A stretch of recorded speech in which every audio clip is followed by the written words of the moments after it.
In the previous video, we did a small quiz using Python calculation operators and print statements. And in this module, we are going to start working with strings and variables. First of all, let us start with what is a string and how to declare a string in Python. A string is a series of characters. If you want to enter text in Python, so you have to use strings. And strings can be declared by enclosing it in double quotation marks or single quotation marks. Alright, we have discussed about strings in previous lectures but not in that detail. So in this module we are going to discuss about strings in a complete detail. I hope basically it is clear that what is string. Now let me declare a simple string. I'll simply write print. Whatever I'll write in print statements and enclose it in quotation marks, it is considered as a string in Python, that is a series of characters or text. I write, hello, I am Mansi.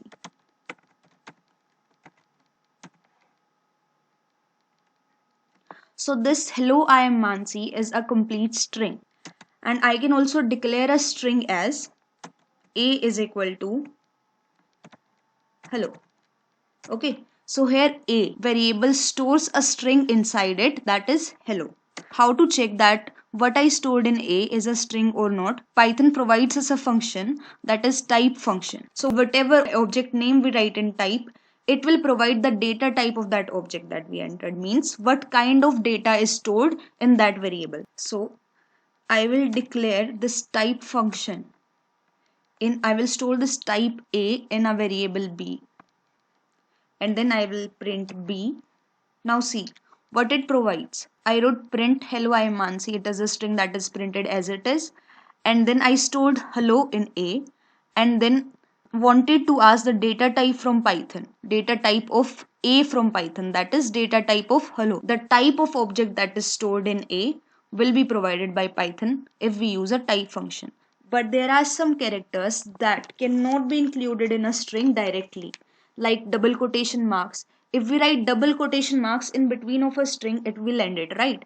For example, if I try to include double quotation marks in between this, it has terminated this string hello I am Mansi. It has just taken this hello as a separate string, and this is considered as nothing here. It will give an error in Python. So we cannot include double quotation marks, single quotation marks in Python directly. So for this what we use escape sequences. They are carried out by backslash. So for writing including double quotation marks in between the strings, we write escape sequence double quotation mark, so it will take double quotation mark. And if we want to include single quotation mark, so we'll write escape sequence and then behind it single quotation mark. So like this we can include special characters in the sense that cannot be included directly in Python by using escape sequences. So now see, the output is hello, double quotation mark, I am, single quotation mark, Mansi. Now for an instance, if we have to enter a new line in this one string, likewise I want to write hello, I am Mansi, and then I would like to write this line, I am starting coding in Python. And I have to write this complete line in next line. We can do this thing also with the help of escape sequence.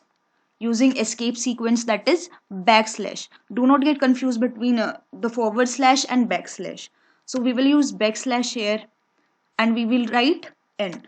So this complete backslash and n is next line character or new line character. So when we insert this new line character in between of any text, so it divides the complete text into two parts, and whatever is written behind this escape sequence n, that is new line character, it takes that text into another line. So let us see this. Hello, I am Mansi. I am starting coding in Python. So these are two different lines here. Next video we will be discussing about variables in Python.